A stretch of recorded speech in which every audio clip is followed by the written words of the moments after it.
you will click go live in StreamYard first so that it notifies, okay, I'm ready to go live. Then you will need to go.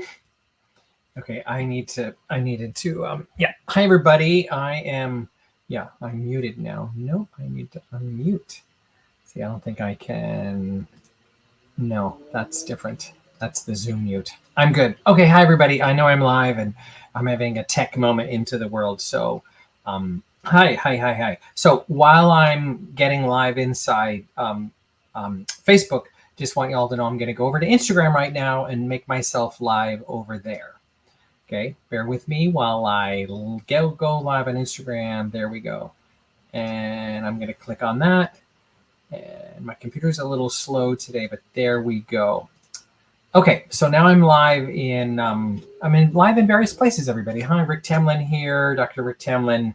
And here's what's really happening in my world. This is actually a quick training session on how to use StreamYard. But I'm getting all these pop-ups, so I'm just going to ignore them. So that's what's going on behind the curtain. But in front of the curtain, I do want to talk to you about, I wrote a book called Play Your Bigger Game, Get Your Work into the World. What's the calling you have that calls to you that's bigger than, oh my God, this must be. And I just want you to know, we as a group today and as a community, we're talking about the inner life of this. There's the tech side and the be in the world and talk and the speaking and all that.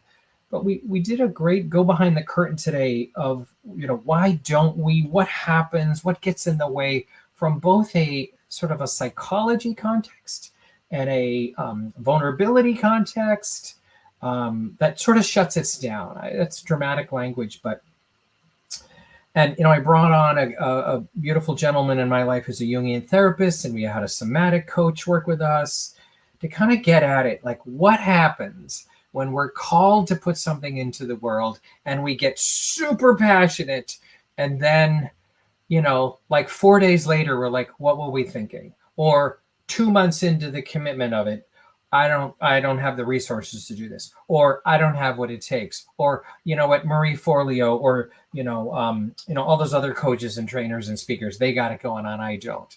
All that stuff. There's the simple terminology out there, and I think it's good terminology, but there's the saboteur voice.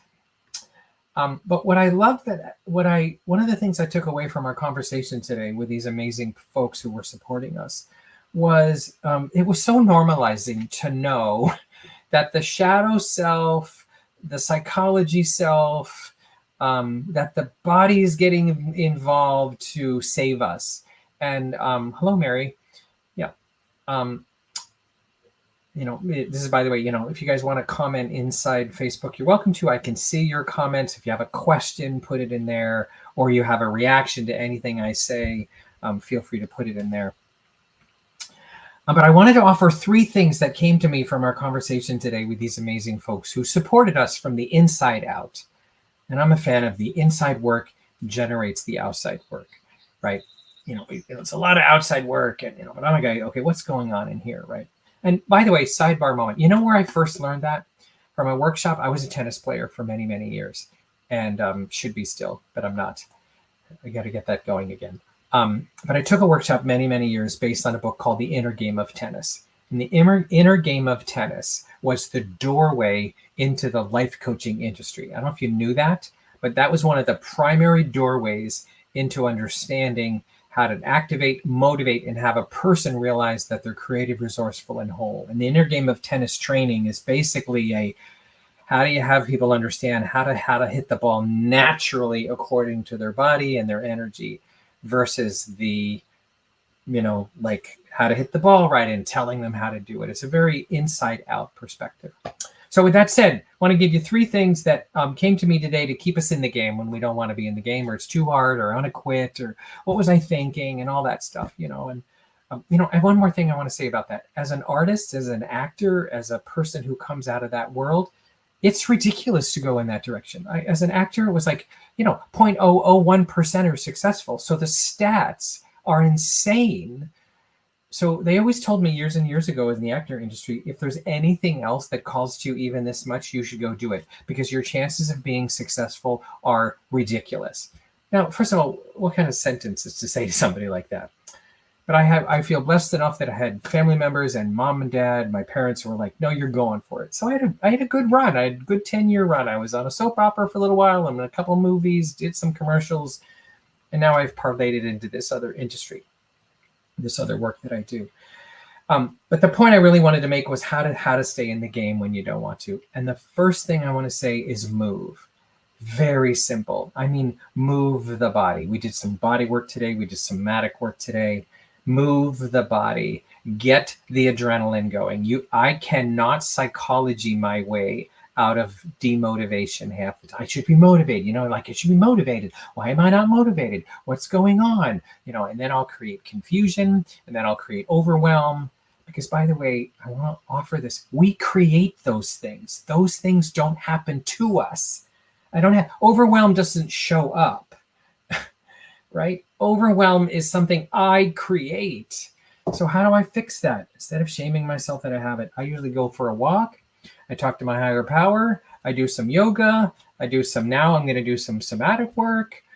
And I also have a new context today from the Jungian therapist person that chatted with us, is that there's an unconscious part of me that doesn't want me to do this. I'm not going to get into that. That's a much longer training. But there's this part of me that goes, oh, I see. The light that I want to put into the world must have a shadow.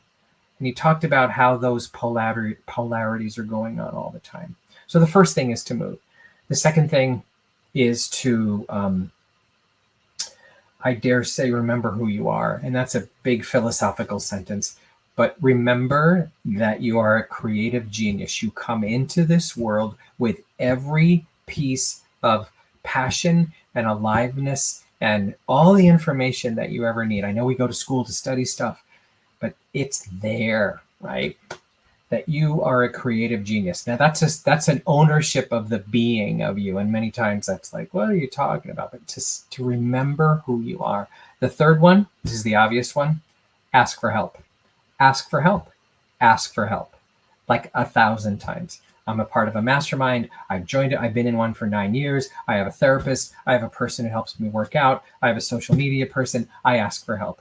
Sometimes they give me help for free. Sometimes I have to buy the help, but I don't know how any of us does this without help. So those are my 3 ideas on how to stay in the game when you don't want to, because some of you've heard me say this. It bears repeating.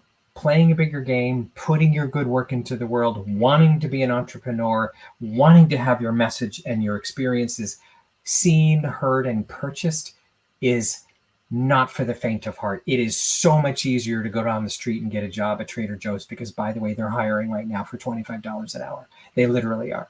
That's easier, but it's not going to touch the soul. Doing one's work into the world is soul-based.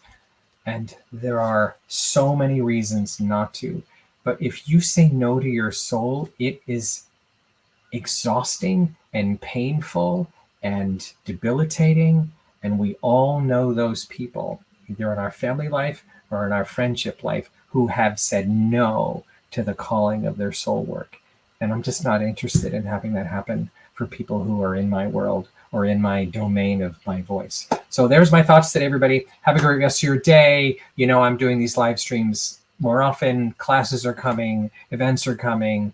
Not gonna promote anything today other than some philosophy and ideology. I hope that served you. Have a great rest of your day, everybody. Bye for now. Okay, by the way, just so you all know, I have to go over and do a couple things. So you're gonna see me online still. For just a few seconds while I shut this all down. So have a great rest of your day, everybody. Bye.